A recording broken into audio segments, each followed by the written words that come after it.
क्या एक हाउसवाइफ को कभी छुट्टी मिलेगी? एक धनवान घर की बेटी शांता की शादी एक गरीब परिवार में कर दी गई। मायके वालों को जब असलियत का पता चला तो उन्होंने शांता को घर चलने के लिए भी कहा, लेकिन वह बोली कि जिससे उसकी शादी हुई है वह उसी के साथ रहेगी, उसे इतना काबिल बनाएगी कि किसी चीज़ की कमी नहीं रहेगी।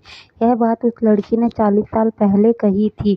एक वो दिन था और एक आज का दिन है कि सारी जिम्मेदारियां उसके ऊपर हैं। पति की सरकारी नौकरी लग गई, बच्चे पढ़ लिख कर अच्छी नौकरी कर रहे हैं, बेटी की शादी हो गई, घर बन गया, कई एकड़ ज़मीन भी ले ली, लेकिन उसकी जिम्मेदारी है जो ख़त्म नहीं होती। वह आज भी घर से दूर नहीं जा सकती। बेटे, बहू, बेटियां, दामाद सब घूमने फिरते हैं, लेकिन वह घर छोड़कर कहीं नहीं जा सकती। जब भी वह पति से कहीं जाने का जिक्र करती है तो उसे उसकी जिम्मेदारी का एहसास दिला दिया जाता है। पति ने भले ही पैसे दिए, लेकिन ज़मीन उसने खरीदी और अकेले पूरा घर बनवाया। लोग कहते हैं कि महिला की भेष में वह एक पुरुष है। ऐसा क्यों भाई? क्या एक महिला घर नहीं बनवा सकती?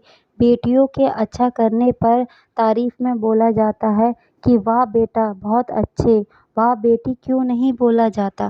शांता के बीमार पड़ने पर भी लोकल डॉक्टर से ही उसका इलाज करवा दिया जाता है, क्योंकि वह अगर 2 दिन के लिए भी घर से दूर चली गई तो घर कौन संभालेगा, घर के नाती पोतों की देखभाल कौन करेगा, रहे हैं उन्हें कौन डील करेगा। वह सबके बारे में सोचकर रोती है, सबकी चिंता करती है, लेकिन कोई उसके बारे में नहीं सोचता कि उसे भी कहीं जाने आने की ज़रूरत है।